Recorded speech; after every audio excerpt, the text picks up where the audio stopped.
Bien, ben, bonjour à tous. Je vous propose donc de commencer notre nouveau Time Break IA avec aujourd'hui notre invité qui s'appelle donc Franck Vernier de la société Auchan. Franck, je te laisse te présenter. Oui, bonjour. Donc, Franck Vernier. Donc, je travaille en effet pour Auchan Retail France. Dans ce cadre, j'anime deux services que sont le SIRH et l'Automation Factory. Et je pense que c'est le dernier sujet que nous allons parler aujourd'hui. Eh bien, merci Franck. Je te demanderai de faire attention de bien parler dans le micro pour que tout le monde nous entende bien. Alors, Ouais. juste pour un petit rappel pour tous nos auditeurs, donc la Cité de l'IA organise donc ce time break toutes les semaines. Je le disais tout à l'heure, il n'y aura pas de time break jeudi prochain puisque c'est férié. On se retrouvera donc le 28 mai à 11h30. Donc, la Cité de l'IA, c'est un hub pour que les entreprises qui sont intéressées, qui veulent commencer ou qui ont commencé dans l'IA puissent se rencontrer, échanger et traiter des sujets opérationnels entre elles avec les experts de la Cité de l'IA. Il y a donc ces événements sur lesquels nous sommes aujourd'hui. Il y a également des groupes de travail au sein desquels les entreprises travaillent collectivement sur différents sujets, par exemple les relations avec les laboratoires de recherche. Autre exemple, l'IA et les PME. Encore un autre exemple qui est l'IA et l'éthique, qui sont un certain nombre de sujets qui sont traités dans ces groupes de travail. Donc, nous vous invitons évidemment à nous rejoindre et à venir partager nos travaux. Si vous souhaitez adhérer, vous pouvez évidemment vous joindre Violaine Springard qui est avec nous aujourd'hui ou Hélène Van Vals, qui s'occupe donc également de cette partie-là. Je vous rappelle également que ce webinaire est enregistré, donc vous pourrez le retrouver en replay sur le site iahdf.org, qui est le site de la STLIA, et que vous pouvez bien entendu poser vos questions sur la partie droite de votre écran. Vous avez un espace qui est réservé pour cela, donc n'hésitez pas à poser vos questions pendant notre échange. Voilà, donc je vous propose qu'on commence notre sujet du jour. Et donc, comme tu le disais, Franck, tu t'occupes du SIRH et de l'Automation Factory. Donc, une première question qui m'est venue, c'est d'où vient cette idée chez Auchan de mettre en place une Automation Factory? Et bien, en fait, c'est plutôt assez simple. En 2017-2018, on s'est retrouvé à quelques personnes au niveau d'Auchan Retail France et d'Auchan Retail International pour regarder les usages de trois technologies ou trois périmètres fonctionnels que sont la blockchain, l'intelligence artificielle et l'automatisation des processus. Alors peut-être rapidement, je peux éclairer les trois thématiques en les vulgarisant simplement. Donc la blockchain, c'est quelque part la technologie qu'on retrouve derrière les crypto-monnaies, donc le Bitcoin, tout le fameux, voilà, le fameux, fameuse monnaie virtuelle. Et donc cette technologie, finalement, elle permet de disrupter un petit peu les modèles classiques. Et l'idée, par exemple, du Bitcoin, c'est qu'on peut échanger, toi et moi, finalement, de l'argent sans passer par les organismes bancaires classiques. Donc on passe finalement d'un modèle qui est plutôt centralisé, pardon, à un modèle décentralisé. Et donc là-dessus, la technologie permet finalement de valider les transactions et elle est considérée aujourd'hui comme infalsifiable. On retrouve aussi cette technologie dans ce que pourraient être les villes de demain, parce qu'on parle de smart grid, donc de réseaux un peu intelligents. Et aussi, l'idée, c'est de, par exemple, mon voisin fait de la production solaire avec des panneaux photovoltaïques. Aujourd'hui, il le revend à EDF, par exemple. Eh bien, demain, il pourrait me le revendre pour charger ma voiture. Et donc, là aussi, la transaction pourrait être validée via les technologies blockchain. Premier sujet qu'on a regardé. Et on les a regardés aussi, bien sûr, en tout cas, moi, me concernant, dans les usages de la grande distribution. Second sujet, l'IA, alors qui est un peu plus simple à aborder puisque c'est des technologies qui nous entourent, hein, dans nos vies privées. On les entend souvent dans les voitures autonomes, hein, tout ce qui se passe en termes de mobilité. On retrouve aussi bien sûr l'IA dans les reconnaissances d'images, dans la compréhension, du langage, hein, que ça soit du langage, qui soit en script, donc écrit, ou dans du langage, oral tel qu'on peut le faire aujourd'hui. Google Translate, par exemple, hein, est basé aussi sur cette technologie-là. Et donc, troisième sujet, pardon, que nous avons aussi exploré, c'est l'automatisation. Donc là, l'automatisation, l'idée, hein, c'est quelque part de pouvoir reproduire des gestes simples de collaborateurs en s'appuyant sur quelque part des robots logiciels. Mais aussi en travaillant sur l'analyse des processus et quelque part aussi donc l'automatisation des workflows. Donc 3 périmètres, hein. Donc là, on remonte en D'accord? 2017-2018 et de ces 3 périmètres, on a finalement partagé une démarche. Alors une démarche un peu pragmatique parce qu'on était un peu en mode start-up et comme tu connais les grandes entreprises, c'est jamais évident de mettre en œuvre comme ça des sujets novateurs. Donc j'aime bien le thème start-up.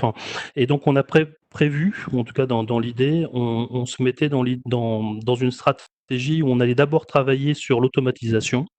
Donc quelque part pour faire une image, on parle souvent de digital workforce, hein, qui permettent finalement de visualiser ou de conceptualiser les robots. Et donc l'automatisation, c'était plutôt les bras. Donc dans notre démarche, on s'est appuyé sur cette image-là et en disant, bah, une fois qu'on a les bras, après on va travailler sur l'intelligence et donc on essaiera d'y injecter de l'intelligence artificielle. Voilà un petit peu finalement la démarche, donc une démarche de veille technologique, confrontée à des usages qu'on a explorés dans l'entreprise, et ensuite la construction d'une roadmap, en tout cas d'une stratégie d'implémentation dans l'entreprise. D'accord, donc ça, c'est une vision, je dirais, qui est très intéressante parce qu'elle met en évidence 3 technologies dont tu as parlé, la blockchain, l'intelligence artificielle, l'automatisation, avec une vocation de cette notion que je trouve intéressante de bras robotisés et puis dans un deuxième temps d'intelligence robotisée. Mais d'un point de vue, si on revient maintenant sur les métiers, en fait, quels étaient les bénéfices attendus par ces travaux-là et pourquoi aller vers finalement ces technologies et cette digitalisation pour quels résultats? Alors en fait, là aussi, on a donc travaillé sur les enjeux et on en a identifié 6 qui sont très simples, hein, et compréhensibles. Bah, la productivité, hein, productivité, des collaborateurs puisque, les robots peuvent être soit sur le poste de travail, ou soit en back office, mais en tout cas, ils vont venir aider, l'activité, des collaborateurs. L'amélioration des processus puisque la mise en place de ce genre de technologie, bah, nécessite aussi de remettre à plat nos modes de fonctionnement. Donc ça permet de travailler sur des notions de lean management. Bien sûr aussi l'amélioration de la qualité.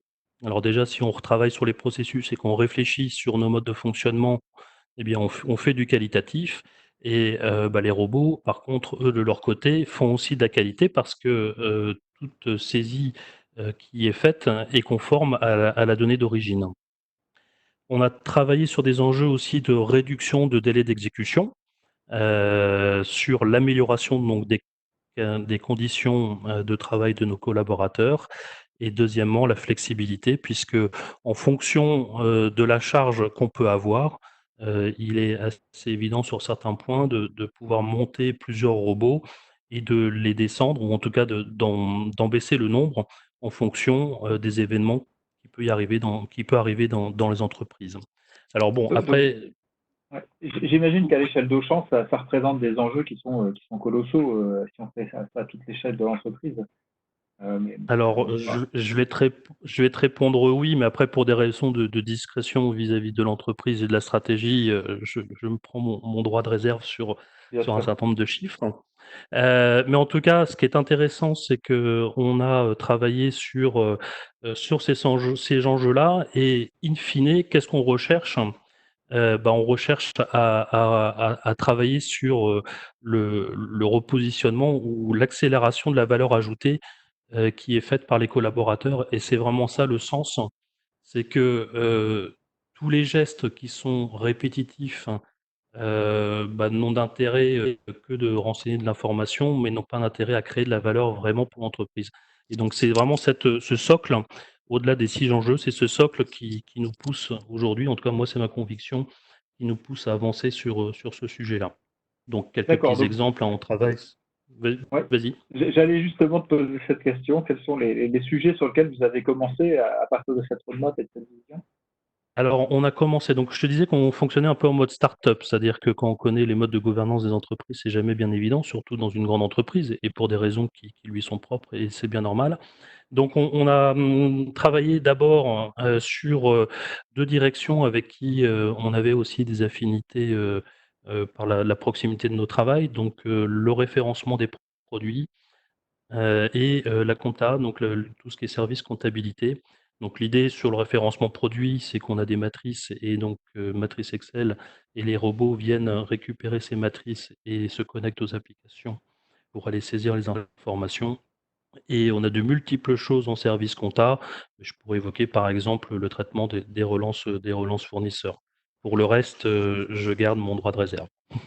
Bien sûr. Et c'est déjà, et j'en profite pour te remercier à nouveau, très, très sympa d'avoir témoigné auprès de l'ensemble de nos auditeurs d'aujourd'hui. Et donc là, on voit qu'on a des choses qui sont déployées. Ça a été quoi les points clés finalement pour implémenter ces projets? Alors, bah, parler de choses simplement. Parce que, comme je te le disais, on n'avait pas réellement de projet métier identifié, donc on est arrivé un peu en mode start-up. Donc il a fallu communiquer, à différents comités de direction, les sensibiliser, finalement à l'arrivée de ces nouvelles technologies. Donc, on a parlé beaucoup d'enjeux. Et au-delà des enjeux, et ça c'est plutôt fort de la connaissance du métier d'Auchan, essayer de contextualiser et donner des exemples dans le discours. Donc, je pense qu'une proximité, une connaissance du métier et une connaissance de la technologie, ça fait un triptyque qui me semble intéressant qu'on a mis en œuvre. Donc ça, c'est plutôt l'aspect finalement, évangélisation, si je me permets ce terme-là. Oui, Dans la mise en œuvre, on a été plutôt pragmatique. Donc on n'a pas voulu mener des projets de 6 mois ou de 2 mois ou de 3 mois. On est vraiment en mode quick win et sous forme d'agile. Donc il faut imaginer que nos équipes, elles sont vraiment avec le métier et bah, on crante. C'est-à-dire qu'on fait un petit développement, un petit développement 1 jour, 3 jours ou 1 semaine, hein, peu importe. Mais en tout cas, on va par itération et la démonstration dans ce genre de sujet, vaut comme preuve hein, et permet de rassembler, les équipes métiers autour de ces enjeux. Voilà, donc proximité, agilité, et itération. donc c'est un retour d'expérience qui est très intéressant et qu'on retrouve dans tous les projets qui ont été réussis, hein. C'est vraiment cette proximité entre les connaissants du métier et les connaissants de la technologie qui doivent vraiment travailler main dans la main. Et du coup, la question qu'on peut se poser qui vient par suite, c'est et les collaborateurs qui étaient concernés par l'usage, finalement, est-ce ils pourraient se sentir remis en cause ou remplacés par ce type de technologie? Comment ils ont réagi et comment ils ont accueilli les projets? Alors, il pourrait en effet être mis en cause, c'est pas l'idée en tout cas de notre sujet. L'idée, comme je te le disais tout à l'heure, on a 6 enjeux et derrière c'est la valeur ajoutée et donc finalement, en partant de ce socle d'enjeux et de valeur ajoutée, là, ça passe plutôt bien puisque finalement, ils font moins de tâches pénibles. En tout cas, c'est sur le le périmètre, aujourd'hui, c'est le constat qui en est tiré. Ils font moins de tâches pénibles et moins de répétitives et donc ils se consacrent plus finalement sur la qualité et ça, pour un collaborateur, travailler de manière qualitative, c'est important. Savoir que son travail est mieux fait, a toute, de la valeur pour nos collaborateurs et donc, bah, comme je disais tout à l'heure, retravailler sur la valeur ajoutée et ni travailler sur la qualité, bah, c'est créer de la valeur ajoutée en entreprise. Référencer un produit avec ses bonnes dimensions, c'est important pour la mise en vente, c'est important pour la logistique au niveau balisage et donc ça participe à la création de valeur. Voilà et donc c'est positionnant ses collaborateurs sur cette valeur ajoutée, on permet d'amplifier ou de déclencher des activités de lean. Donc ça veut dire quoi? C'est l'amélioration continue tout simplement. Donc quelques petits exemples sur les workflows, puisqu'on associe les workflows et l'automatisation. Alors le petit terme automatisation, je ne sais pas si j'en ai parlé, mais on entend souvent dans la littérature de l'ERPA, hein, donc pour Robotic Process Automation. Donc sur les workflows, c'est aussi quelque chose qu'on utilise beaucoup, qui permet finalement de bien identifier les processus et surtout dans les processus, le qui fait quoi. Donc le qui, les acteurs et le quoi, les activités et aujourd'hui, on a, plus de 500 personnes qui travaillent, dans des workflows, heu, digitalisés. On a plusieurs dizaines de robots aujourd'hui, mais là encore le nombre, ça veut tout dire et rien dire, hein. Ça dépend quelle est la granularité, qu'on lui donne et on est quand même sur des gains, en tout cas sur l'aspect référencement intéressant, hein. On parle de plus de 100 jours gagnés, en quelques mois et donc D'accord. oui? Vas-y, je t'en prie, oui. Voilà, et donc quelque part, l'idée demain, c'est de pouvoir passer à autre chose, en tout cas d'itérer et d'agrandir le champ fonctionnel. Alors, enfin, ce que je veux dire en synthèse, c'est que là, ce qu'on voit, c'est qu'il y a une première étape qui a été franchie finalement en apportant à des utilisateurs une décharge quand même significative, d'après ce que tu dis, sur des tâches pénibles et répétitives, et qui fait qu'ils vont avoir finalement à leur disposition une aide qui va automatiser des tâches, et c'est déjà pas mal de monde, puisque tu parlais de 500 personnes. Ça, c'est les bras, j'entends que ça, c'est les bras robotisés, et donc tu parlais tout à l'heure d'intelligence, et donc Alors, c'est, j'imagine, la prochaine étape. oui, ça sera intelligence. Alors, juste si quand je parlais des 500 personnes, c'était plus au niveau des workflows, hein. Et dans les workflows, on peut utiliser des robots, mais on n'est pas encore aujourd'hui, il y a plus de 500 personnes déployées sur l'aspect robotisation. On est beaucoup plus modeste sur ce chiffre, donc que je communiquerai pas. Mais en tout cas, l'enjeu, c'est bien de démultiplier dans l'ensemble de l'entreprise. Alors pourquoi passer et sur quoi passer? Donc c'est bien demain de travailler sur l'intelligence artificielle, hein. C'est aussi pour ça que j'intègre avec plaisir depuis le début de l'année la Cité de l'IA.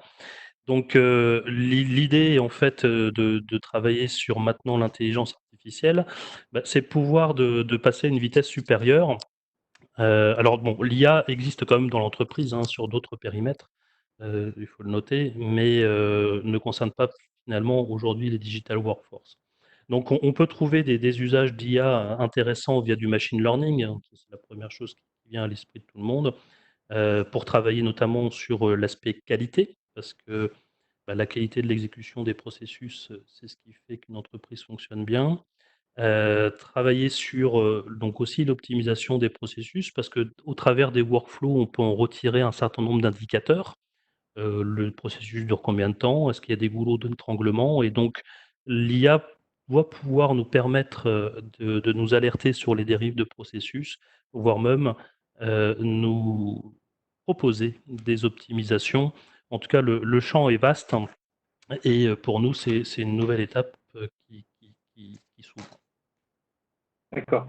Alors, je te demanderai de continuer à bien parler près du micro.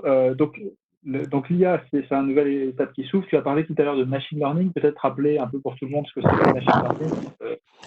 Est-ce que vous en Ouais. attendez? Oui, alors en fait, c'est assez simple, hein, c'est simplement apprendre à une machine, ou faire apprendre plutôt à une machine. Alors l'exemple, c'est, par exemple, dans la vie de tous les jours, on peut apprendre à une machine de reconnaître une voiture et puis quand on lui donne une photo, elle va reconnaître que c'est une voiture et que c'est pas un camion, hein. Google d'ailleurs a des outils vachement intéressants où tu montres une photo avec des gens sur un parcours de golf et il va te dire combien il y a d'arbres, si l'herbe c'est du green ou du fairway, combien de clubs, combien de ça, combien de personnes. Donc voilà, donc en tout cas, c'est pour arriver à à cette finalité, on a dû apprendre, ou faire apprendre, guidé ou non guidé, en fait, des logiciels. Et donc, nous, ça peut être intéressant de ce machine learning pour étudier finalement l'ensemble des données qu'on peut avoir et ouais, alors là, il y a le champ des possibles est valable chez Auchan ou ailleurs sur des prévisions de vente de stock, sur de l'analyse de factures. Juste un petit exemple, hein, quand on reçoit une facture à la maison encore par courrier, quand on l'ouvre l'enveloppe et qu'on déplie le papier, on voit tout de suite qui nous facture, parce qu'on sait reconnaître que c'est en haut à gauche et peu importe si c'est, à 1 centimètre du bord ou à 10 centimètres, on reconnaît.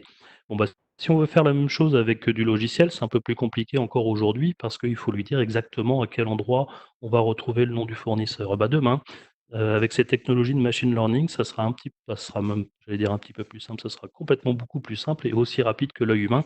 Et c'est en quoi finalement on associe, hein, l'intelligence artificielle, c'est la capacité de retrouver les informations sans forcément qu'elles soient préprogrammées. Voilà, donc ça, effectivement, c'est un bon exemple. Et à nouveau, à l'échelle d'une entreprise comme Auchan, j'imagine que c'est un enjeu qui est tout à fait colossal. Et est-ce que vous avez du coup d'autres usages qui sont prévus autour de cette intelligence dans les outils pour l'entreprise et pour les collaborateurs? Je pense que c'est des usages qui existent aujourd'hui, mais qu'il faut après travailler sur l'implémentation, comme la reconnaissance du langage naturel, hein. On peut parler aussi des chatbots, il y a plein d'exemples sur le marché qui sont intéressants. Des exemples qui pourraient nous concerner, mais qui concernent aussi toute entreprise de commerce, c'est l'analyse de sentiments, en tout cas dans la relation client. Est-ce que le contact que j'ai par mail avec mon client, il est plutôt promoteur ou détracteur? Et donc associé à quelque part à la détection de cette émotion et des workflows, ça permet de guider des processus pour peut-être répondre plus rapidement aux détracteurs ou aux promoteurs, ça dépend de la politique de l'entreprise. On peut aussi le détecter dans la relance fournisseur, hein, où par exemple, en fonction de l'humeur qu'on va capter dans le message, passer en processus accéléré. Et Mais donc ça, c'est des très beaux usages, effectivement. Comme on l'a vu la semaine dernière, d'ailleurs, il y a aussi des usages en ce moment pour la détection, de vérifier que deux personnes ne sont pas trop proches l'une de l'autre. On avait eu un débat, un échange à ce moment-là sur les données personnelles. On avait vu que l'algorithme, finalement, il ne gardait pas les données personnelles. Et par rapport à ça, justement, Auchan, et entre l'intelligence artificielle, l'automatisation, les données personnelles, comment vous appréhendez cette question-là?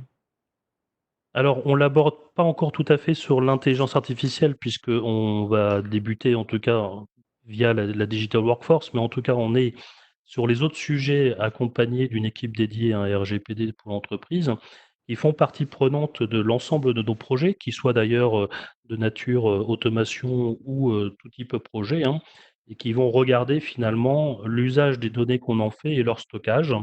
Et donc on dans les phases préparatoires des projets et surtout dans les phases de cadrage, ils nous accompagnent avec, des grilles de lecture pour pouvoir, estimer, si on est, RGPD compliant ou pas et apporteur de solutions aussi pour qu'on puisse, si dans le cas où on ne le serait pas, se mettre, dans le droit chemin. Ouais, je pense qu'il faut d'ailleurs profiter de ça pour rappeler que le RGPD, c'est quelque chose de très sérieux et qui est appliqué de manière extrêmement sérieuse par la plupart, par presque toutes les entreprises, j'ai envie de dire, et sur lequel c'est évidemment important d'être exemplaire, puisque c'est Ouais, nécessaire, je dirais, pour l'adoption des technologies et de l'IA. tout à Et fait. ce qui sera intéressant peut-être aussi, c'est de regarder par rapport à la crise et qui a évidemment impacté aussi l'entreprise Auchan. Est-ce que les travaux que vous avez entrepris sur l'automatisation des processus et d'autres aspects de digitalisation et de préparation d'IA vous ont aidé à mieux que l'entreprise passe plus facilement la crise que si elle ne l'avait pas eu? Alors, c'est oui, ça c'est indéniable. Alors pas sur tout l'ensemble du périmètre, mais en tout cas sur les périmètres qu'on a travaillé sur, les processus, l'automatisation des processus, forcément ça a été un gain puisque, comme on avait remis à plat et bien identifié quels étaient les acteurs, et les activités, le confinement et la mise en télétravail, hein, de quand même plusieurs milliers de personnes, hein, puisqu'on est pas loin de 2 500 sur le site.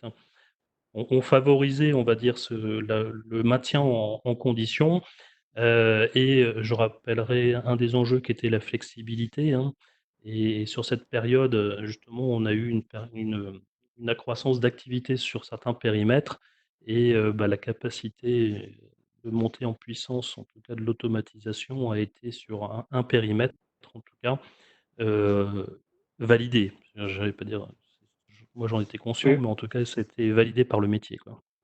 Bah, c'est souvent dans les crises que l'adoption est accélérée. On l'avait vu il n'y a pas très longtemps avec Guillaume Curnier de la BNP qui expliquait que justement les travaux d'automatisation des traitements des contrats de prêt avaient été un atout absolument considérable pour ses équipes pendant la crise.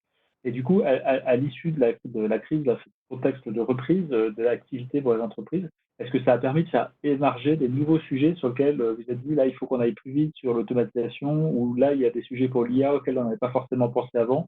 Est-ce que ça fait évoluer les réflexions?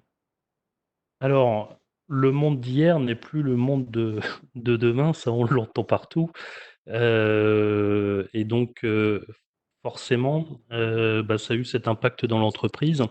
En tout cas, l'impact, sur nos modes de fonctionnement, hein, mais sur cette prise de conscience que finalement, comment on va pouvoir accompagner, ce changement, au niveau de nos organisations, au niveau de nos business aussi.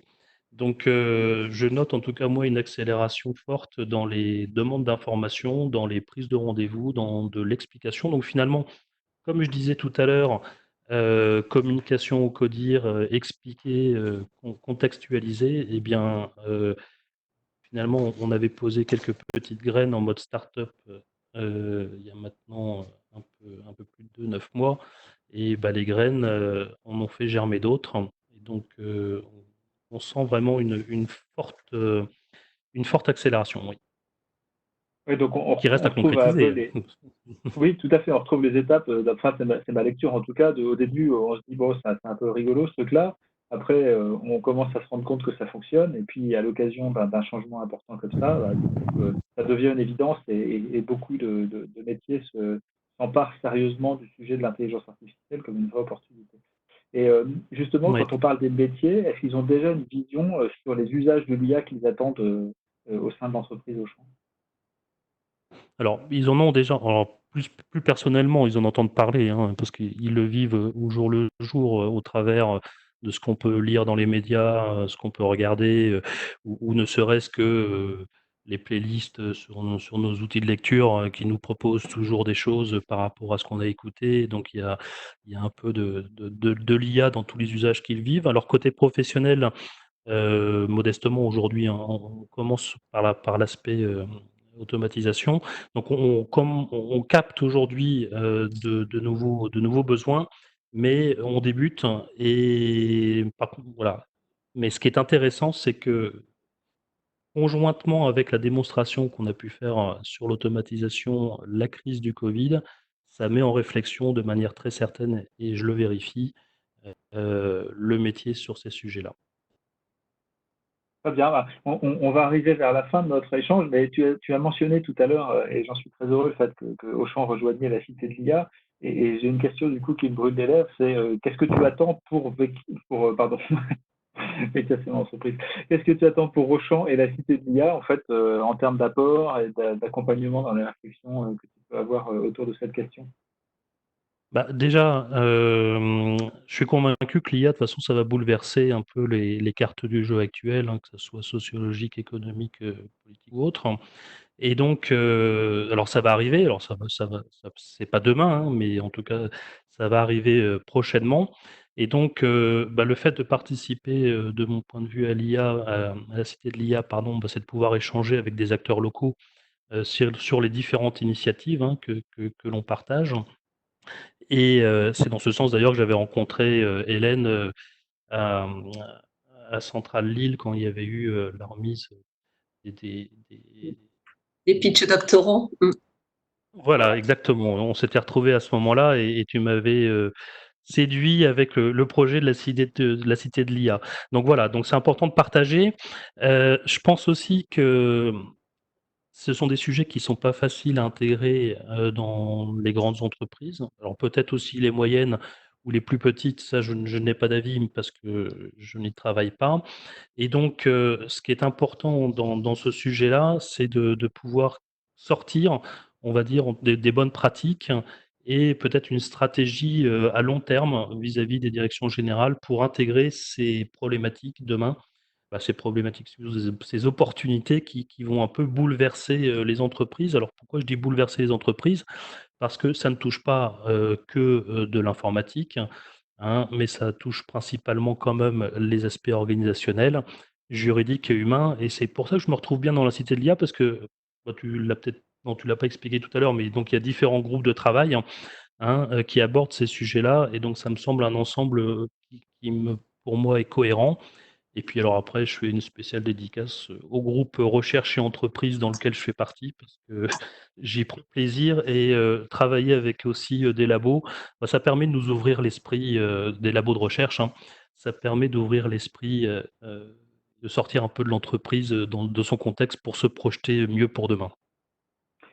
Tout à fait. Bah, merci d'avoir apporté ce témoignage. Effectivement, l'idée, c'est pas d'appréhender l'IA comme une technologie purement dans les travaux de la Cité de l'IA, mais bien de l'ensemble des sujets qui sont reliés à ça, l'acceptation des utilisateurs ou leur souhait aussi d'aller vers ça, spécifiquement dans chaque métier, qu'est-ce que c'est concrètement, donc cette approche par cas d'usage, et puis aussi d'accompagner des entreprises de moyens ou une plus grande échelle comme Auchan sur comment bien appréhender la construction de son plan de bascule dans l'IA. Aujourd'hui, je pense que c'est plus une question. Les entreprises qui ont basculé dans l'IA et qui s'y sont mises, les premières en ont déjà tiré les bénéfices. Et donc, c'est un chemin qui est extrêmement important d'engager quand on est une entreprise et qu'on a des ambitions comme peut l'avoir Auchan. Oui, Merci Franck. Ouais, et je rajouterais juste sur du long terme quand même, parce que comme ce sont des sujets aussi sur lesquels on peut faire des erreurs, hein, je pense que cette notion du droit à l'erreur dans l'IA doit être aussi inscrite dans les gènes d'une démarche d'une entreprise. C'est qu'il y a des choses qui vont marcher, il y a des choses qui ne marcheront pas, et il faut l'accepter, et c'est important quand tu construis une démarche long terme. absolument. On ne peut pas innover si on ne se donne pas un certain droit à l'erreur et au Voilà. test et à l'échec dans certains cas. Écoute, merci encore pour cet échange. On a encore un peu de temps pour des questions et des réponses. Donc, j'invite nos auditeurs évidemment à saisir, à taper des questions dans l'espace qui est réservé à ça. Donc, en attendant peut-être que certains puissent saisir des questions. Pour rappeler que les groupes de travail sont très actifs, hein, ils se réunissent en moyenne une fois par mois. Il y en a un dont je n'ai pas parlé tout à l'heure qui s'appelle de l'industrialisation, c'est-à-dire du POC, qui est souvent la façon dont les entreprises commencent un projet d'IA jusqu'à la mise en œuvre industrielle à grande échelle. Quelles sont les étapes? Quels sont les points de vigilance? Quelles sont les bonnes pratiques? Donc ça, c'est aussi un des sujets qui est traité au sein de la Cité de l'IA. Voilà. Alors, est-ce qu'il y a des questions? Je vois qu'il n'y a pas de questions qui ont été saisies pour le moment. À nouveau, très clair, c'est bien. tu as été très clair. Je t'en remercie à nouveau. Je ne sais pas si Hélène ou Violaine, vous avez une petite conclusion ou une réflexion à partager après cet échange. Remercier Franck, bien entendu, de son intervention, Manuel, de ton animation, et puis rappeler que toutes les informations, comme tu l'as dit en début de séance, sont sur le site iahdf.org. Je rappelle aux entreprises également qui seraient intéressées par un accompagnement sur l'IA que nous proposons un dispositif de 7 jours avec le cabinet ADIX pour un développement de projet IA au sein de son entreprise. Donc, n'hésitez pas à revenir vers nous si vous êtes intéressé ou si vous souhaitez un premier contact avec ADIX, parce qu'effectivement, on entend beaucoup dire en ce moment qu'il y a un certain nombre de projets peut-être autour de l'IA qui vont voir le jour avec cette crise qui a révélé un certain nombre de choses. Voilà, donc il y a toute une série de services effectivement par la CELIA, mais cette opportunité également de bénéficier d'un accompagnement de 7 jours. Voilà. Et moi, je rajouterais juste qu'on va faire parvenir un petit questionnaire de satisfaction sur donc les premiers time breaks qui se sont déroulés. Donc, ce serait bien si vous pouviez nous faire un petit feedback sur votre ressenti pour qu'on puisse toujours s'améliorer et répondre au mieux à vos attentes. Voilà. Très bien. Merci Yolène. Merci à nouveau Franck. Et puis à très bientôt, donc dans 15 jours pour notre prochain Time Break IA, le 28 mai à 11h30. Vous retrouverez le programme complet sur le site iahdf.org. À bientôt. Merci. Merci. À bientôt.